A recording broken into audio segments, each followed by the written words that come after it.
शिवोहम। Ohm Gurucharan सबका दंडवत प्रणाम।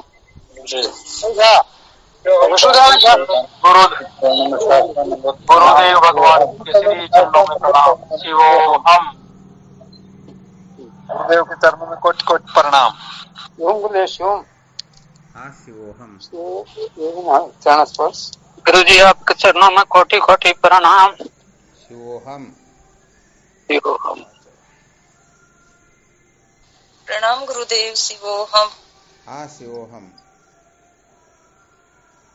स्वामी जी चरणों कोटि कोटि प्रणाम। शिवोहम। हाँ शिवोहम। कोटि कोटि प्रणाम स्वामी जी आपके श्री चरणों में। शिवोहम।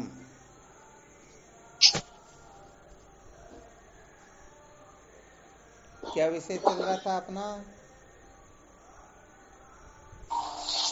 संसार को बनाए रखकर कभी भी सत्य का साक्षात्कार नहीं किया जा सकता। संसार को बनाए रखकर कभी भी सत्य का साक्षात्कार नहीं किया जा सकता, ये चल रहा था ना। कल क्या सुनाया था इसके अंतर्गत?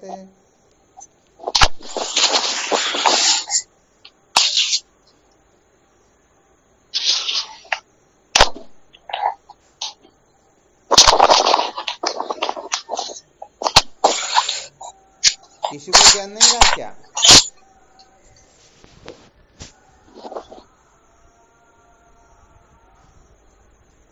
आवाज आ रही है? जी स्वामी जी, स्वधर्म और परधर्म के बारे में सुनाया था। स्वधर्म और परधर्म के बारे में सुनाया था, है ना? जी स्वामी जी। क्या बताया था स्वधर्म का स्वरूप और परधर्म का?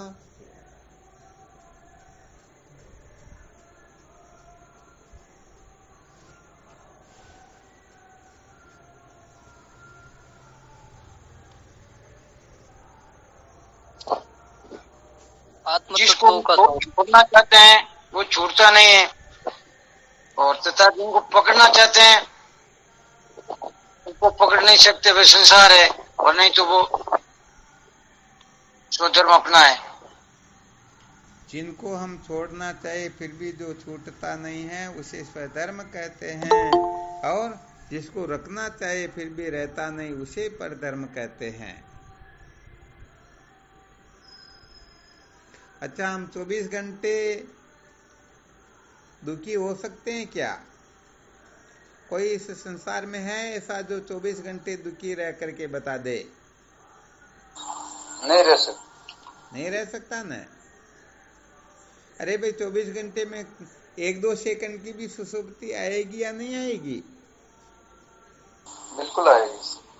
तो 24 घंटे हम न सुखी रह सकते हैं, न दुखी रह सकते हैं, न करता रह सकते हैं, न भोगता रह सकते हैं, न पापी हो सकते हैं, न पुण्यात्मा हो सकते हैं।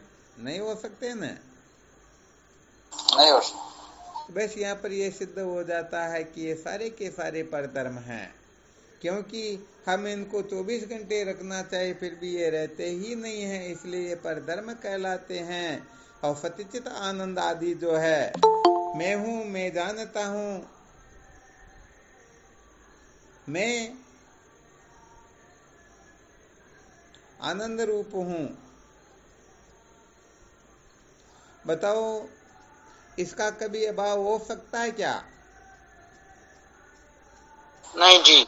मैं नहीं हूं ऐसा किसी को कभी भी अनुभव हो सकता है क्या? किसी भी अवस्था में क्यों न हो।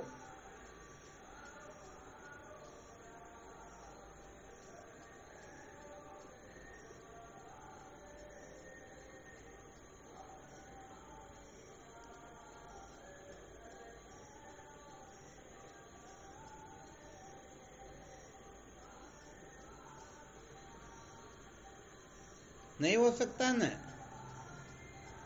नहीं हो सकता। हाँ, बिल्कुल सत्य वचन।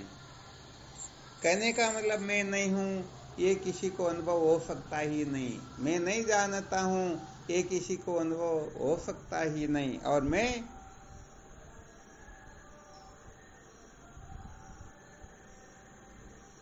अप्रिय हूं ऐसा किसी को कभी अनुभव हो सकता है क्या?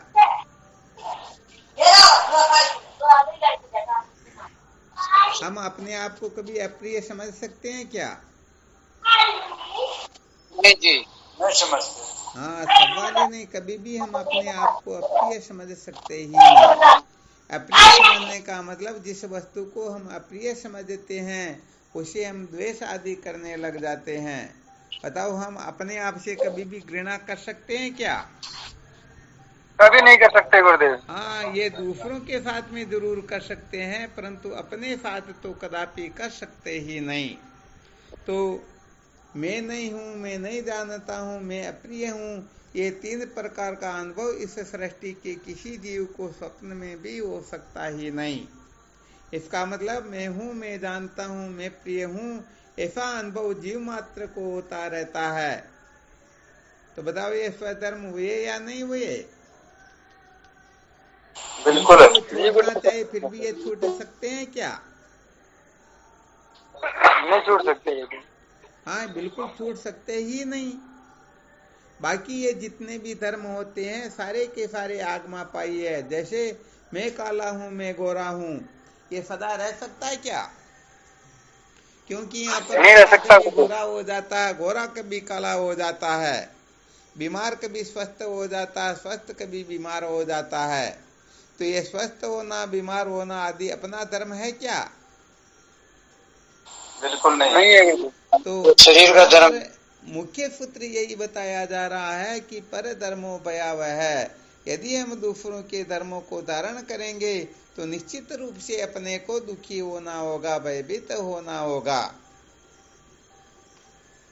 यदि हमें सचमुच में निर्भय होना है तो इसके लिए दूसरों के धर्मों को धारण न करके अपने धर्म में स्थित होना होगा।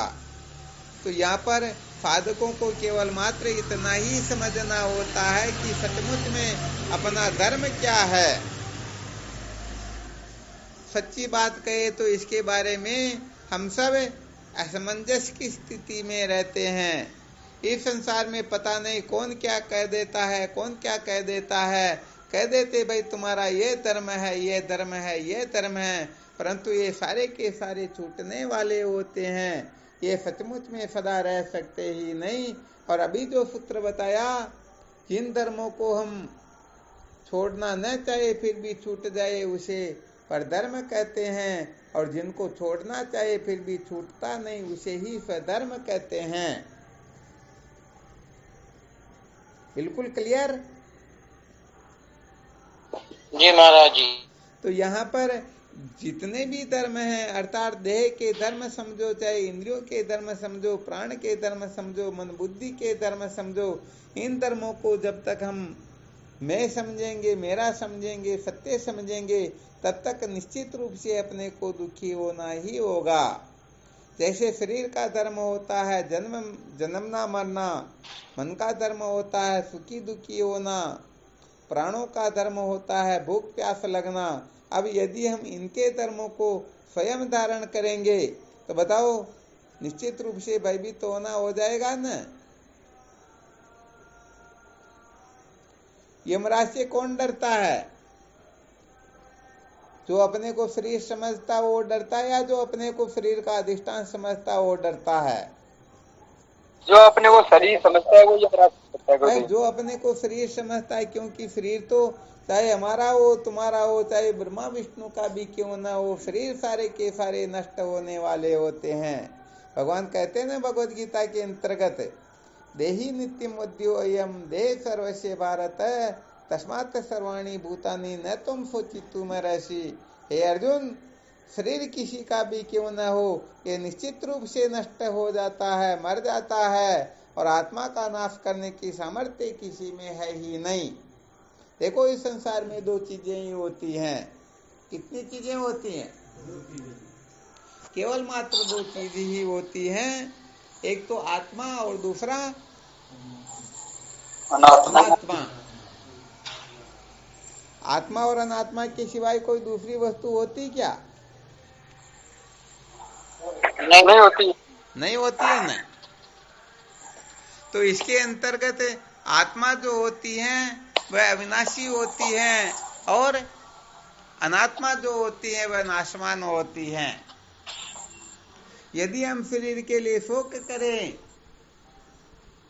तो शरीर किसी का रहने वाला है ही नहीं, चाहे कितनी भी चिंता क्यों न करे, परंतु शरीर निश्चित रूप से नष्ट हो जाएगा। इसलिए शरीर के लिए चिंता करने से काम चलने वाला है ही नहीं। तो शरीर के लिए चिंता करते हैं, नाशमद होते या नहीं होते हैं?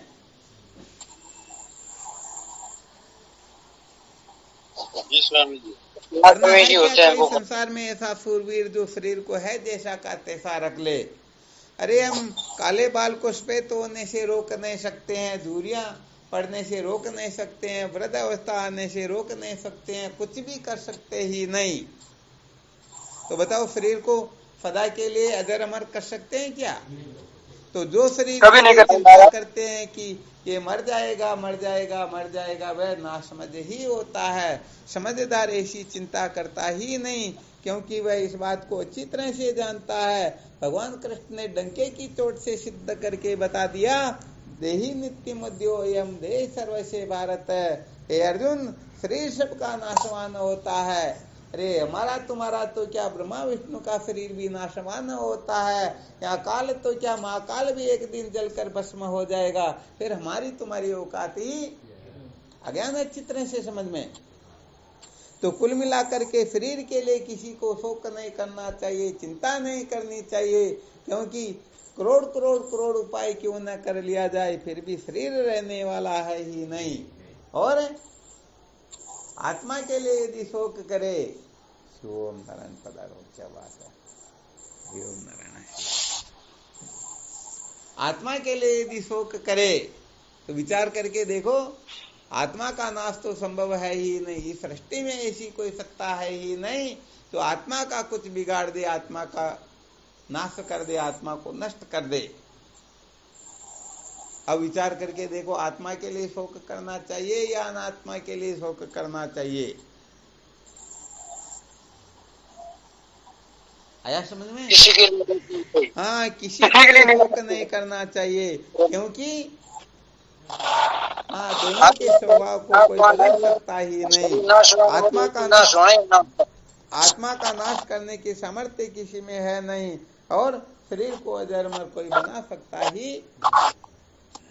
अच्छा, यहाँ पर कोई बता सकते हैं कि आत्मा का नाश क्यों नहीं हो सकता है, क्या कारण है?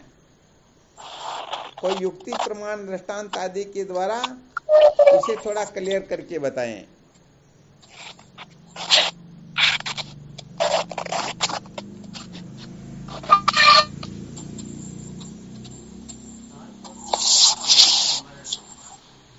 हाँ बिल्कुल ठीक है। हाँ, ये तो बिल्कुल सत्य बात, आत्मा का नाश संभव है ही नहीं, परंतु इसमें कोई ऐसा हेतु बता सकते हैं क्या, ऐसा कोई कारण, ऐसा युक्ति प्रमाण दृष्टांत जिसे सिद्ध हो जाए कि सचमुच में आत्मा का नाश संभव है ही नहीं? हाँ, जो अच्छे बुद्धिमान होंगे ना, युक्ति प्रधान होंगे, जिनकी बुद्धि सूक्ष्म होगी, तो ब्रह्म विद्या में जिसकी बुद्धि थोड़ी सम्यक प्रकार से प्रवेश कर पाई हो ना, वही इस रहस्य को अच्छी तरह से बता सकेंगे। कौन बताएंगे?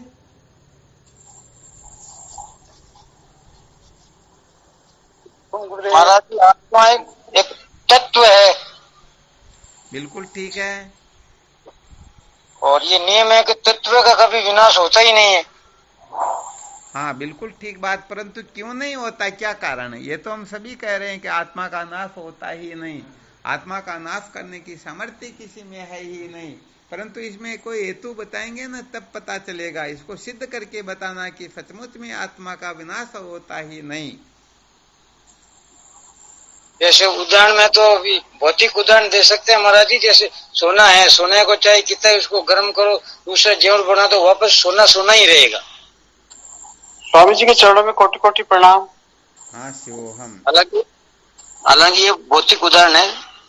स्वामी जी, जिनका आदि होता है उनका अंत होता है, जो अनादि होता है उसका अंत होता ही नहीं। क्या बात है, देखो इसको कहते हैं युक्ति। बहुत बहुत धन्यवाद है।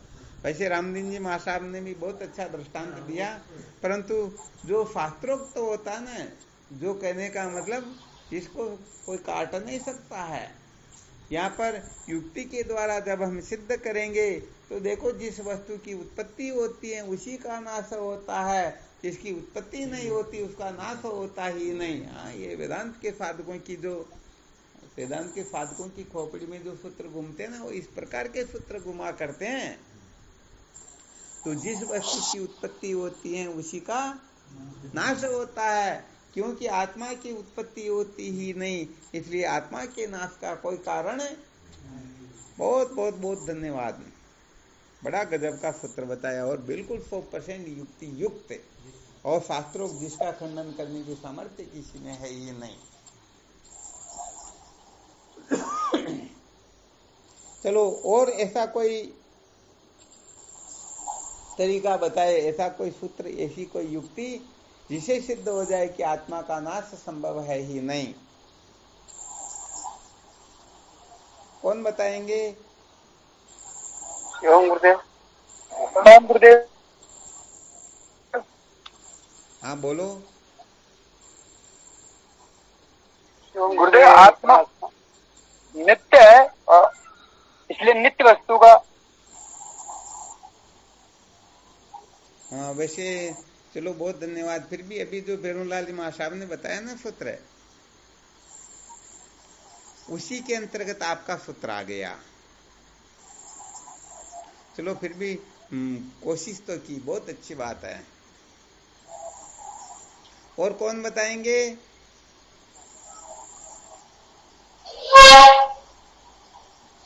ओम गुरुदेव। हाँ, शिवोहम। नमस्कार। हाँ बोलो, शिवोहम। ईश्वर अंश जीव अविनाशी चेतन अमल सद। ईश्वर का अंश है, नहीं, यहाँ तो गड़बड़ इसका हो कोई जाती, विनाश हो ही नहीं सकता। यहाँ तो विनाश बहुत कभी बड़ी हो गड़बड़ हो जाती है। यहाँ तो ईश्वरीय अध्यारोपित है, आत्मा है असली चीज तो। तो ये परमात्मा आत्मा से परमात्मा है गुरुदेव। का अंश आत्मा थोड़े होती है।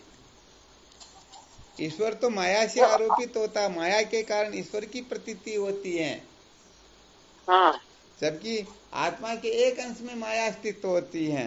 तो आत्मा तो बड़ी विलक्षण वस्तु, ये गड़बड़ हो गई, ये बिल्कुल ठीक नहीं है। और कोई दूसरा सूत्र देखो। शिवोहम गुरुदेव। हाँ, शिवोहम। आत्मा निर्गुण निराकार होती है और निर्गुण निराकार का कभी नाश नहीं होता।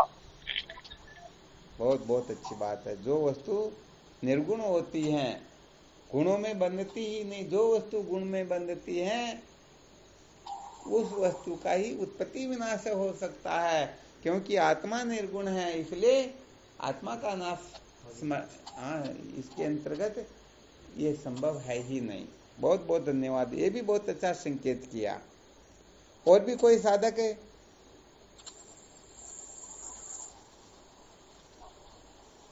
हाँ, ऐसा थोड़ा युक्ति पूर्वक ऐसा फॉर्मूला, जिस फॉर्मूले का कोई काट ही नहीं हो और जो बड़ा खतरनाक हो।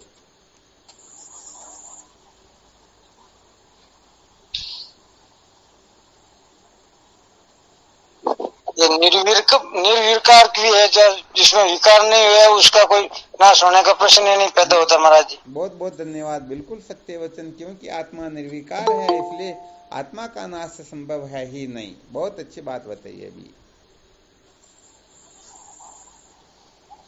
यहाँ पर आत्मा शब्द से अपने आप को लेना ठीक है ना, समस्त साधकों को। ऐसा नहीं देखना कोई सातवें आसमान पर कोई चीज बैठी होगी उसको आत्मा कहते हैं। जैसे ही आत्मा का नाम लिया जाता है, समझ लेना ये अपने स्वयं के लिए कहा जा रहा है।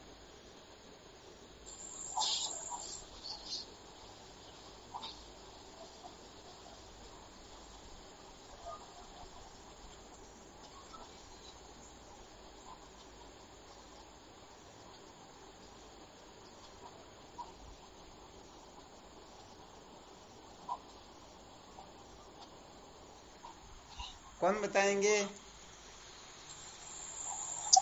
क्या प्रश्न है गुरुजी? प्रश्न ये चल रहा है कि आत्मा का नाश संभव है ही नहीं, सिद्ध करके बताओ।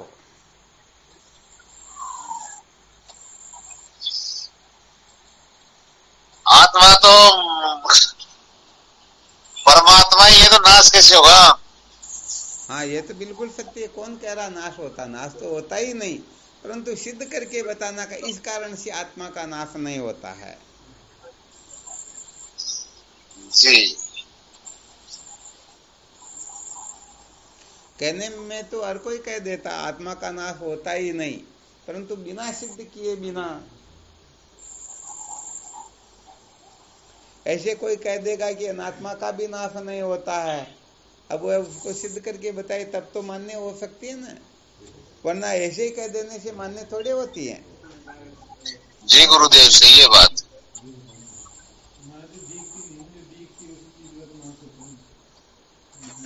शिवोहम स्वामी जी। हाँ शिवोहम।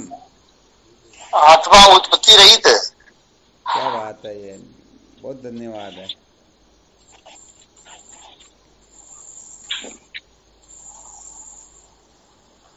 वैसे ये चर्चा तो चल चुकी है। भैरवलाल जी महासाहब ने बताया ना, जिसका आदि होता उसी का अंत होता है, जिसकी उत्पत्ति होती उसी का विनाश होता है। तो ये तो फॉर्मूला 100% खरा है, इस फॉर्मूले को तो कोई काट सकता ही नहीं, क्योंकि आत्मा की उत्पत्ति कोई सिद्ध कर सकता ही नहीं। यदि कोई आत्मा की उत्पत्ति सिद्ध करेगा तो यहाँ पर फिर आत्माश्रय, अन्योन्याश्रय, चक्रिका, विनिगमना, विरय दोष, प्रागलोभ दोष, ऐसे कुछ दोष प्रकट हो जाएंगे। इसलिए आत्मा की उत्पत्ति कोई सिद्ध कर सकता ही नहीं, और जब उत्पत्ति ही सिद्ध नहीं होती है तो नाश कैसे संभव हो सकता है। गुरुजी वो वाणी में बताया ना, आदि अंत हो है नहीं मेरा, ये बता दिया ना, चर्चा चल चुकी। जिसका आदि अंत होता उसी का नाश होता है, आत्मा का आदि अंत नहीं, इसलिए आत्मा का नाश भी नहीं। अब कोई दूसरी युक्ति बताना, उसे सिद्ध करके बताना कि इस प्रकार से आत्मा का नाश नहीं होता है। गुरुजी मैं जुड़ा अभी जुड़ा हूँ, मैं यहाँ उत्तराखंड में आया हुआ हूँ 4 धाम यात्रा पे। चलो कोई दिक्कत की बात नहीं, थोड़ी देर सुन के इसलिए सुना नहीं था मैं। चलो कोई दिक्कत नहीं है। हाँ शिवोहम। शिवम गुरुदेव। हाँ शिवम बोलो। आत्मा परमात्मा का स्वरूप होता है। हाँ चलो, आत्मा परमात्मा का स्वरूप दूसरा स्वरूप होता है। हाँ ये चर्चा तो अभी चल चुकी है, और इसमें तो पहले बताया भी जा चुका है कि राम मरे तो मैं मरूं, नहीं तो मरे बलाई, अविनाशी का बालका मरे न मारिया जाय। तो ये तो बहुत अच्छी बात है, परंतु थोड़ा और युक्ति से सिद्ध करके बताना, थोड़ा इसमें पावरफुल फॉर्मूला बताना, जिससे अच्छी तरह से सिद्ध हो जाए कि सचमुच में आत्मा का नाश संभव है ही नहीं।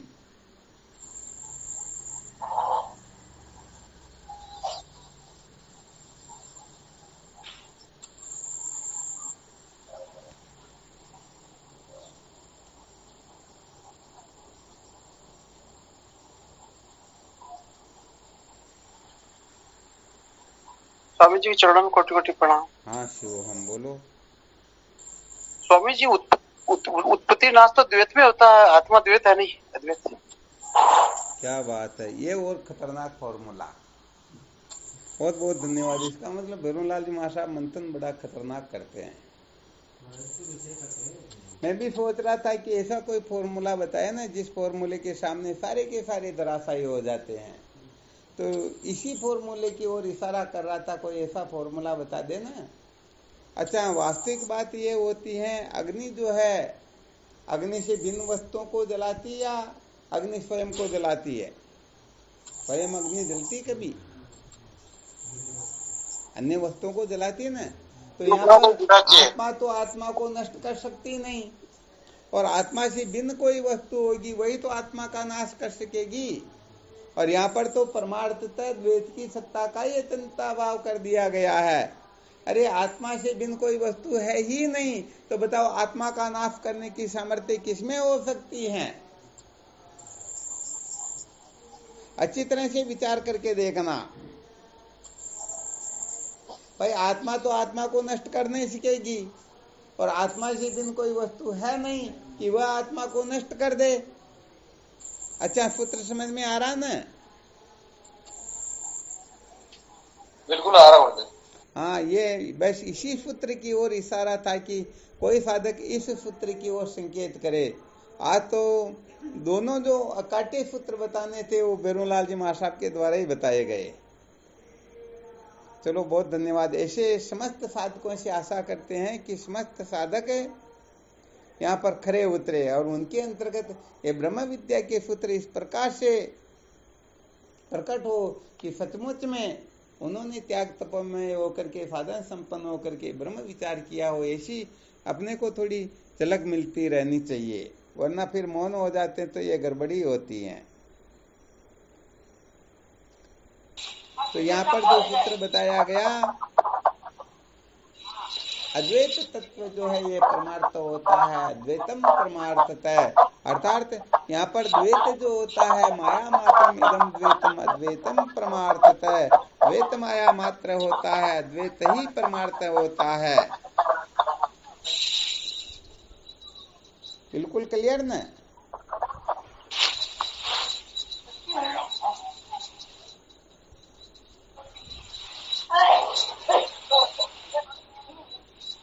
आवाज आ रही है?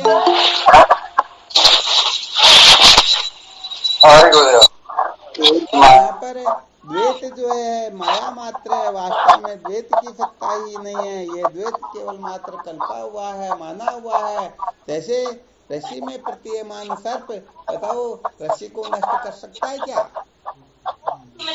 अरे वास्तव में देखा जाए तो वहाँ सर्प है ही नहीं। ठूंठ में दिखाई देने वाला चोर डाकू भूत उस ठूंठ को नष्ट कर सकता है क्या? ये ऊसर भूमि में जो जल दिखाई देता है, मृत तृष्णा का जल जिसे कहते हैं, ये जल बताओ इस जमीन को गीली कर सकता है क्या? आकाश में दिखाई देने वाली नीलिमा आकाश को नीला बना सकती है क्या? अरे वास्तव में देखा जाए तो इनकी सत्ता ही नहीं है। तो ये सारा का सारा अनात्मा प्रपंच जो प्रतीत होता है, ये वास्तव में आत्मा तत्व को न जानने से ही है। तो भाई यहाँ पर आत्मा के सिवाय कोई दूसरी वस्तु है ही नहीं, कोई दूसरी वस्तु है ही नहीं। हाँ, सच्चा सर्प होता तो हो सकता रज्जु को जहरीली कर दे, परंतु यहाँ पर तो रस्सी को न जानने से भ्रांति वशा सर्प की प्रतीति हो रही है। ऐसा सर्प उस रज्जु को न जहरीली बना सकता है, न उसमें डंक मारने की सामर्थ्य आ सकती है। तो कुल मिलाकर के यहाँ पर आत्मा तत्व के सिवाय परमात्मा को छोड़ करके, आत्मा को छोड़ करके कोई दूसरी वस्तु होती ही नहीं। यदि सचमुच में कोई वस्तु और होती तब तो हम विचार कर सकते हैं कि अरे भाई ये वस्तु शायद आत्मा का नुकसान कर सके, आत्मा को नष्ट कर सके, परंतु यहाँ पर तो कोई दूसरी वस्तु है ही नहीं ना। सपने के अंतर्गत अपने सिवाय कोई दूसरी वस्तु है क्या? नहीं है, फिर भी संसार तो दिखाई देता है ना। तो बताओ स्वप्न का जो प्रपंच है, इस दृष्टा का कुछ हानि लाभ कर सकता है क्या? तो ये सूत्र बड़ा विलक्षण, इसके बारे में अच्छी तरह से मंथन करना।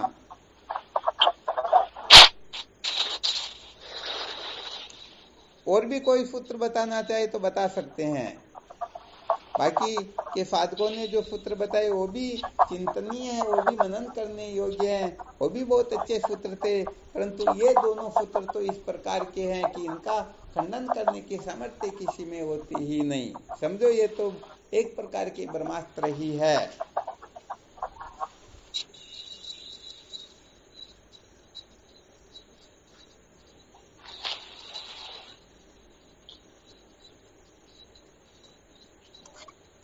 हाँ, तो साधकों को थोड़ा सावधान होना, जिनकी उम्र बहुत हो गई ना, उन साधकों को तो विशेष रूप से सावधान होना कि हमारी इतनी उम्र हो गई परंतु ये रहस्य हमारे हृदय में ठीक प्रकार से क्यों नहीं प्रकट हो रहा है। हाँ, जब छोटे थे ना तब से इस तरफ लग जाते तो बात कुछ और होती। तो कम से कम क्या हुआ? नास्तो भाव विद्यते न भाव विद्यते सत। क्या बात है, बहुत बहुत धन्यवाद है। ना सतो विद्यते भावो ना भावो विद्यते सत। ये दूसरे अध्याय का 16वां श्लोक जो है बड़ा विलक्षण है। ये असत का तो अस्तित्व है ही नहीं और सत का अभाव है ही नहीं। अरे जब असत वस्तु का अस्तित्व ही नहीं है तो बताओ आत्मा का नाश करने की किसी में सामर्थ्य हो सकती है क्या? हाँ, हो सकता ही नहीं। बहुत बहुत धन्यवाद है।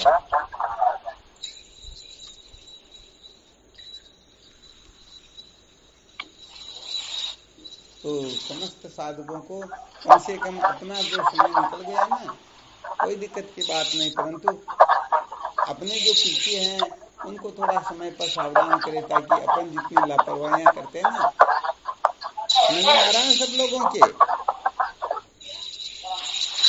ऐसा नहीं कि बस अपन तो मुक्त हो जाएंगे और पीछे वाले जो है वो जन्मते मरते रहे, बल्कि उनको भी थोड़ा संस्कार देना चाहिए, क्योंकि इस ओर प्रवृत्त होंगे।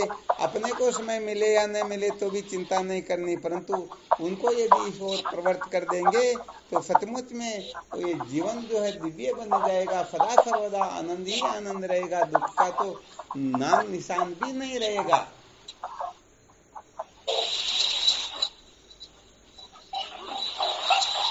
अपने ग्रुप में भी ऐसे साधक हैं तो खुद तो नहीं जुड़ पा रहे हैं, परंतु फिर भी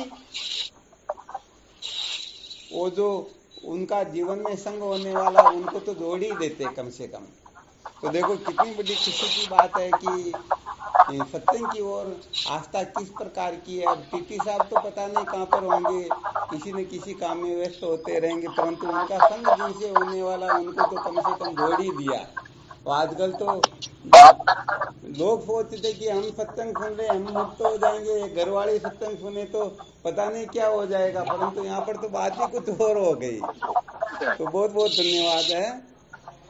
साधकों को सदा सर्वदा इस बातों का ध्यान रखना चाहिए, और इस प्रकार से जो ध्यान रखने वाले होते हैं ना, वो सचमुच में आगे चल करके फिर खुद भी महान होते, दूसरों को भी।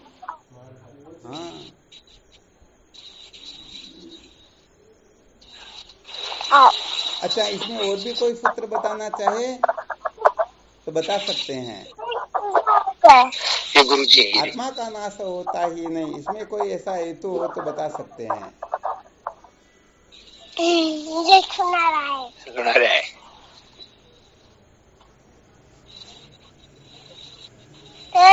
और किसी को कुछ नहीं आ रहा क्या?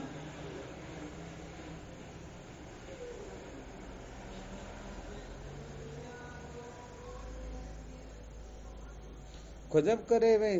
सहजानंद जी महाराज कुछ नहीं बोल रहे, क्या बात हुई? प्रणाम गुरुदेव। हाँ, शिवोहम। क्या बोले गुरुदेव? अभी तो मुझे तो आता ही नहीं कुछ। हाँ, नहीं आता तो कोई दिक्कत नहीं, परंतु फिर भी अपना विचार रखना चाहिए। ऐसा कोई सूत्र ध्यान में आ रहा हो तो रखना चाहिए, ताकि उस पर भी थोड़ा बहुत मंथन हो सके। आत्मा का नाश कभी हो सकता ही नहीं, क्यों, क्या कारण है?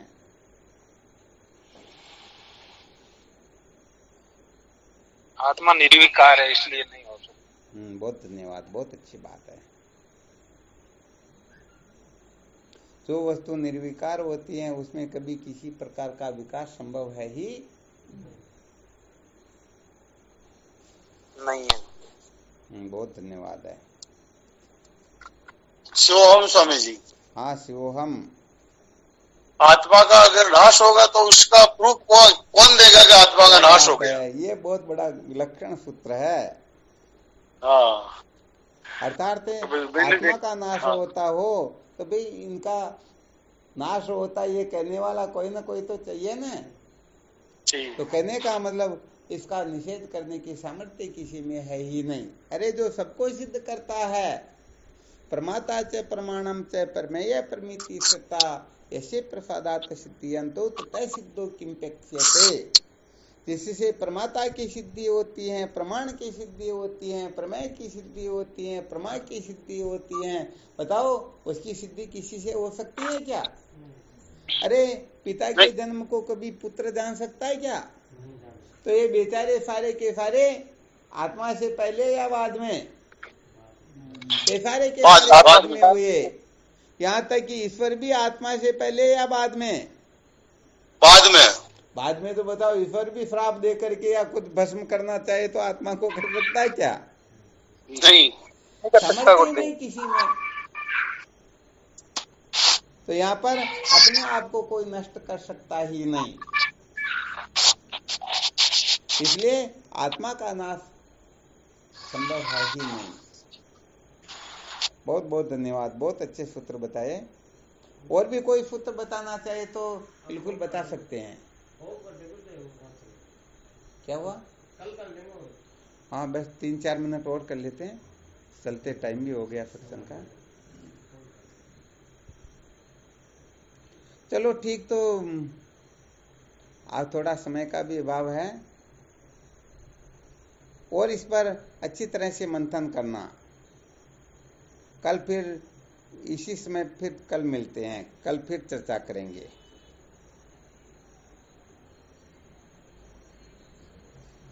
और अच्छी तरह से मंथन करना, क्योंकि अपने को यही रहस्य समझना है कि आत्मा का नाश संभव है ही नहीं और आत्मा को कोई रख सकता ही नहीं। ये दो जगह पर यदि हम निर्भय हो जाए तो सदा सदा के लिए सुखी हो जाएंगे, दुख तो अपने को छू भी नहीं सकेगा। क्योंकि हम रात दिन जिस अनात्मा का नाश निश्चित है, हम उसी अनात्मा को अजर-अमर बनाने के लिए अनेक कल्पनाएं करते हैं, अटकलें लगाते हैं, पता नहीं क्या का क्या करते हैं। ये सारा का सारा फिर गड़बड़ घोटाला हो जाता है।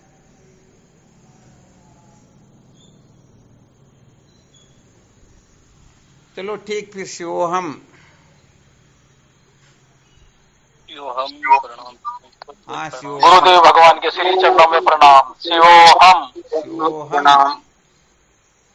स्वामी जी चरण को दंडवत प्रणाम। शिवोहम। शिवोहम। नमो नारायण। श्री गुरुदेव के चरणों में प्रणाम। शिवोहम दत्ता। शिवोहम। प्रणाम गुरुदेव। शिवोहम। शिवोहम। प्रणाम करो बाबू जी। शिवोहम। शिवोहम।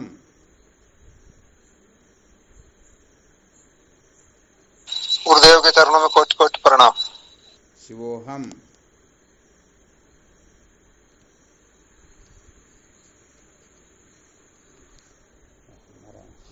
प्रणाम गुरुदेव। शिवोहम। हाँ, शिवोहम। कोटि कोटि प्रणाम स्वामी जी आपके श्री चरणों में। शिवोहम। चरणों बारंबार गुरुदेव। शिवोहम। हमारा सदगुरु चरणों में कोटि कोटि प्रणाम बाबू जी। शिवोहम। शिवोहम। शिवम गुरुदेव चरण पर। हाँ, शिवोहम। गुरु जी आपके चरणों में प्रणाम। शिवोहम। शिवोहम। कोटि कोटि प्रणाम स्वामी जी आपके श्री चरणों में। शिवोहम। प्रणाम स्वामी जी आपके श्री चरणों में कोटि कोटि प्रणाम। शिवोहम। प्रणाम गुरुदेव आपके श्री चरणों में कोटि कोटि प्रणाम। शिवोहम। प्रणाम गुरुदेव आपके श्री चरणों में कोटि कोटि प्रणाम। शिवोहम।